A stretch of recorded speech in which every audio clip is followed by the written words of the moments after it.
West is Danny Myers, the BarGod. This is Beneath the Surface, episode 22. This is my series where I break down my rounds and just try to give y'all things that y'all might have missed within the rounds, because I kind of write in a layered fashion, kind of pyramid code type of way.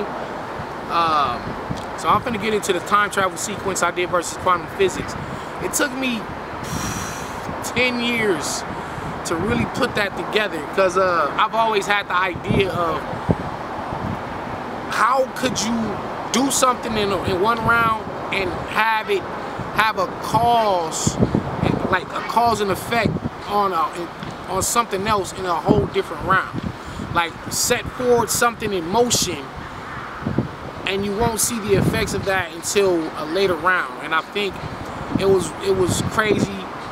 I have never seen that executed before in battle rap. I've always tried to push the boundaries, and in fact that's why I said let's push the boundaries of a rhyme battle.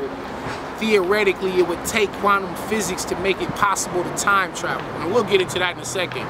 But so, you know, it was kind of like I seen Chilla Jones when he battled B Magic, and he gave you a keyword first round, gave you another word in the second round, and then he brought it all back together in the third round. And I thought that was that was one of the most like genius things I had ever seen. And it was like, damn man, like Chilla pulled it off first. And so when I battled B-Dot, I did it, but to another level, where I sent my son to the store to go get me some, you know, chips and whatever, and told him to bring me back the change.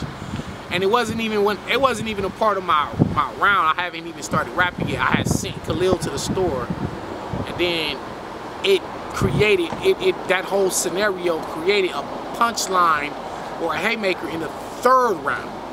You know what I mean? So I just like the idea of like connecting things, bringing them all back together. So in this particular sequence, this time travel sequence, and like I said, it took 10 years to flesh it out, because you have to ask yourself, how the hell would somebody time travel battling?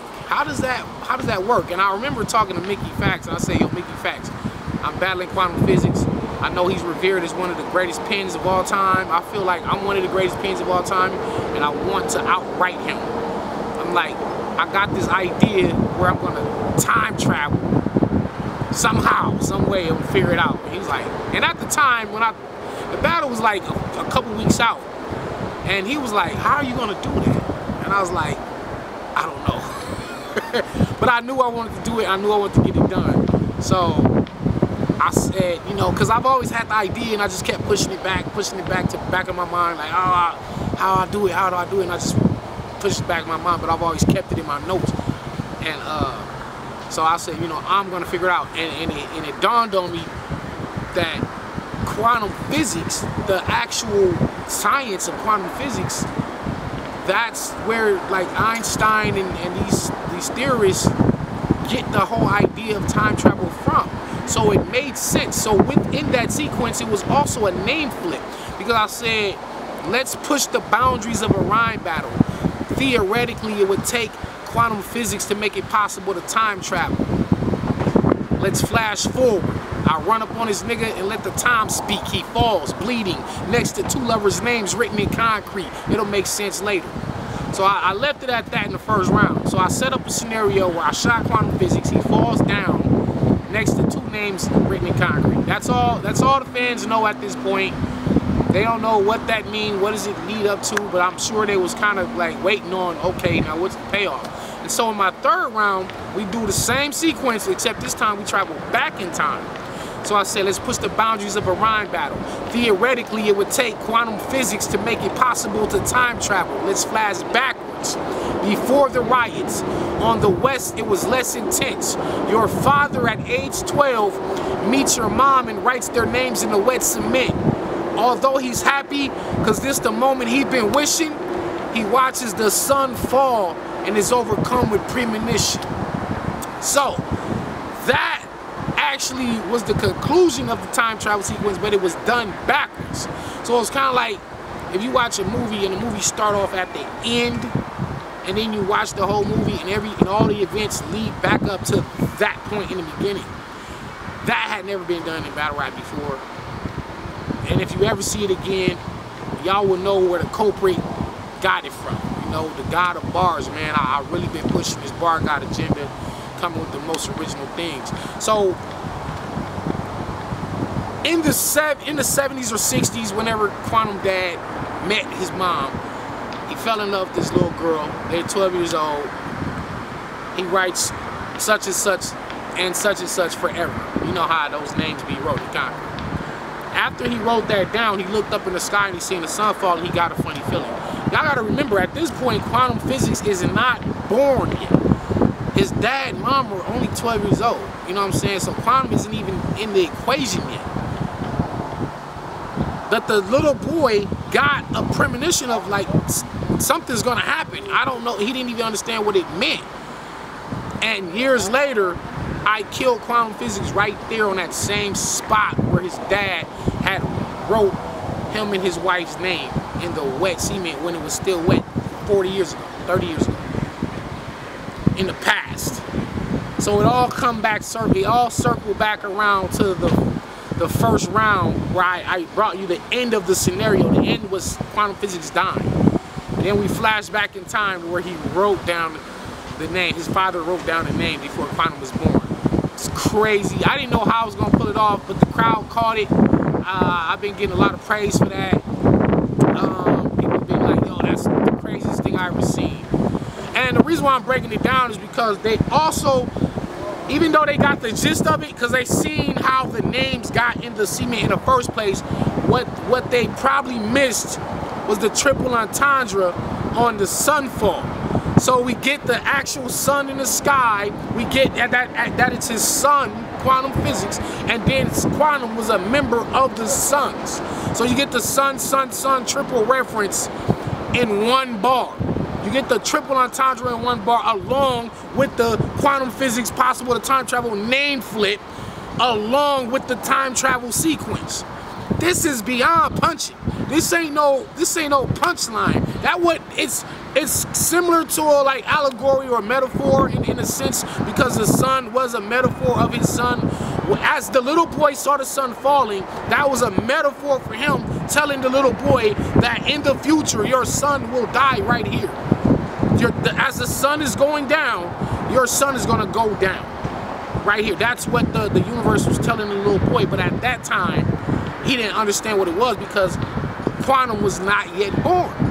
This is some, man, listen, this is some Christopher Nolan shit. And Christopher Nolan is one of my favorite directors and film writers.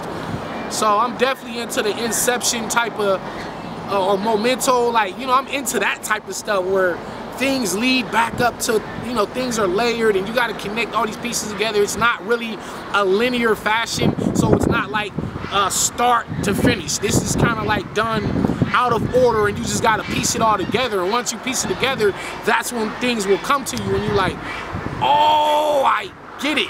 So I just wanted to break down that time travel scenario. I also versus Chef Trez, the whole basketball NBA players, Penny Hardaway, Memphis, the college, all that from the first round and the third round, all interconnected to make a crazy punch. I brought up the whole basketball thing in the first round. It was very subtle.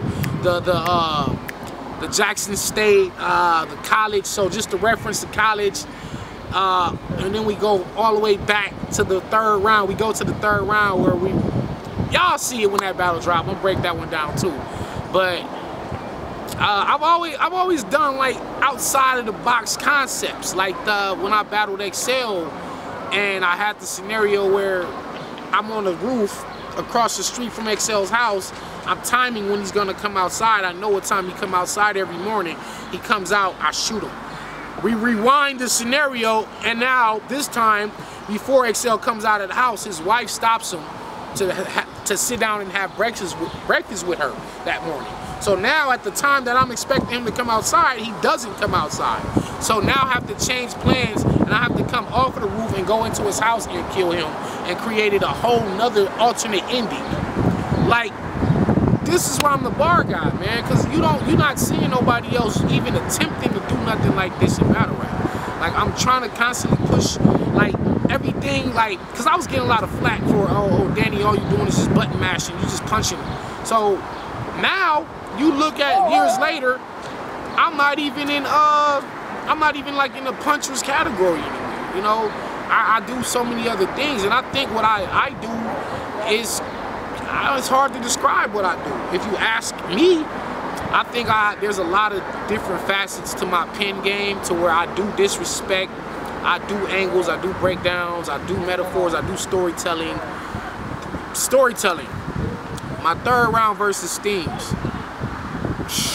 Man, I say I got a lot of love for that. I had posted the round on Facebook the other day, and where I compared battle rap and put it in the form of a woman, and how it changed over time, how she changed over time, and how she started to act, how I felt toward her, how she affected my marriage. Like, battle rap was a side woman for me, and it was affecting my life, and people started putting money in her pocket. So it was a play on comments. I used to love her, but I did it in a rap battle. I think that was very, very underappreciated. And years later, when people actually go back and look at that round, now they're getting a greater appreciation for what I actually did in that. I just be ahead of my time sometimes. Like, I be ahead of my time, and I think people don't be really understanding what it is I'm doing until like later. You know what I'm saying? Like, Lux always be like, you know, rewinding time, there's more to find.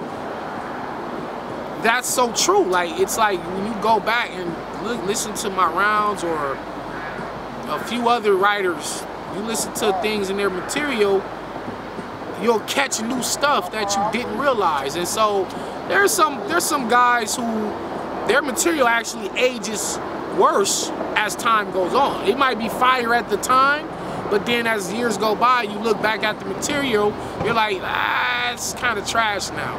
My material, I think my material ages well.